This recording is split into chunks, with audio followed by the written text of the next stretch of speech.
Baru aja selesai pertandingan antara Malut United melawan Semen Padang di pertandingan di minggu ke-10 BRI Super League yang dimana pertandingan ini dimenangkan oleh Malut United dengan skor 1-0. Seperti apa pertandingannya? Yuk kita bahas. Bersama gue Alpin, seseorang yang mempunyai komitmen untuk sepak bola Indonesia.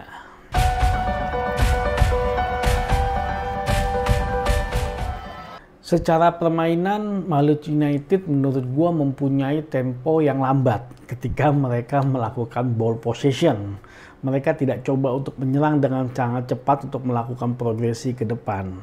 Mereka memainkan bola ke kanan maupun ke kiri. Tapi ketika mereka berhasil mendapatkan transisi, berhasil mendapatkan bola, mereka langsung dengan cepat melakukan progresi ke depan. Serangan balik mereka, counter attack mereka sangat rapih tersusun. Inilah yang diperlihatkan oleh Malut United selama babak pertama. Dan hal ini cukup menyulitkan bagi Semen Padang FC. Sehingga beberapa kali counter attack yang dilakukan oleh Malut United harus dilanggar oleh pemain Semen Padang karena memang bisa menjadi membahayakan buat lini pertahanan mereka. Dan hal ini membuat salah satu dari pemain Semen Padang harus mendapatkan kartu kuning yang kedua. Sehingga harus dikeluarkan dengan kartu merah. Hal ini membuat perubahan yang sangat signifikan sebenarnya di Semen Padang FC. Padahal di babak pertama gue melihat lini pertahanan dari Semen Padang sangat solid, sangat rapat.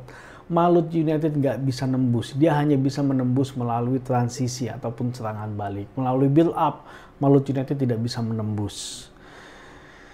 Sampai babak pertama hal itu masih bertahan. Jadi Semen Padang mampu bertahan dengan 10 pemain.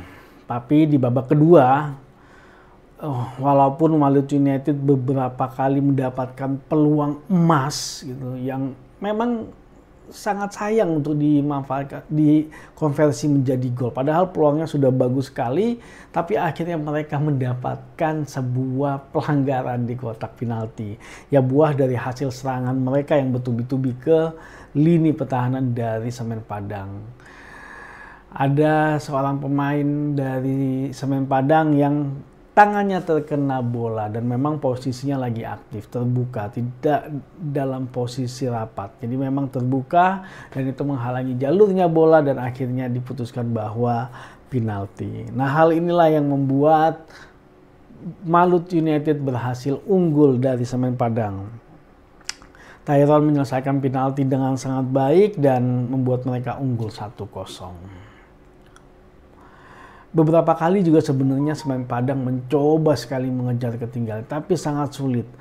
Mereka kekurangan pemain. Pemain Malut United juga selalu menggempur. Jadi bahkan mereka ngerubah shape pertahanan mereka.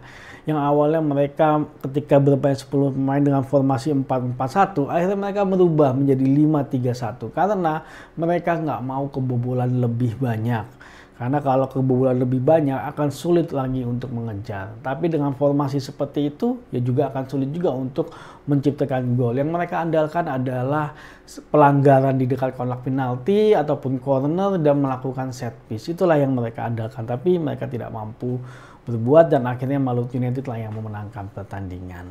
Ya, hasil pertandingan ini memang membuat Malut United saat ini menduduki peringkat 3 klasemen sementara. Di atasnya Persita karena menang selisih gol dan di bawahnya Persija karena kalah selisih gol.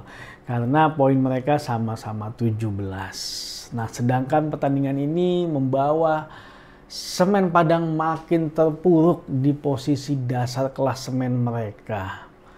Mereka saat ini berada di peringkat 18 dengan poin 4 dari 9 kali pertandingan, baru 1 kali menang lawan Dewa United, 1 kali seri dan 7 kali kalah. Bahkan ini kalau nggak salah pertandingan ke-6 mereka berturut-turut kalah. Jadi mereka harus bisa menaikkan moralnya mereka. Ini yang harus dilakukan. Semen Padang harus bisa meraih poin ataupun bisa meraih kemenangan supaya moral mereka bisa naik. Karena sebenarnya yang gue lihat di permainan Semen Padang itu seperti serangan baliknya tidak terkoordinir. Banyak pemain yang lambat mengambil keputusan, yang sudah bergerak cepat, sudah ada pemain yang maju, telat sekali mendeliver bola. Hal-hal seperti itu sangat-sangat disayangkan. Apalagi mereka butuh yang namanya poin, butuh yang namanya kemenangan. Serangan balik mereka, proses transisi mereka itu kayak nggak terkoordinir dengan rapi. Padahal di situ ada celah, ada momen beberapa kali mereka menang jumlah dari pemain Maluku United. Tapi kesalahan mereka sendirilah yang tidak mendeliver bola langsung lebih cepat. Terlalu lama-lama memegang bola, tidak melihat, tidak melakukan scanning bahwa temennya sudah ada yang bergerak. Ya mungkin ini jadi evaluasi besar-besaran sih, karena mungkin juga sekarang masih under caretaker. Gue nggak tahu, setahu gue sih udah dipilih namanya Dejan Antonik sebagai pelatihnya Semen Padang, tapi entah kenapa belum bisa mendampingi di lapangan. Mungkin masalah izin atau apapun gue nggak ngerti, belum gue cari juga lebih detail apa beritanya, tapi gue berharap ya Semen Padang bisa melakukan perubahan dan melakukan perbaikan terhadap timnya mereka, karena 6 kali berturut-turut itu bukanlah suatu hal yang baik.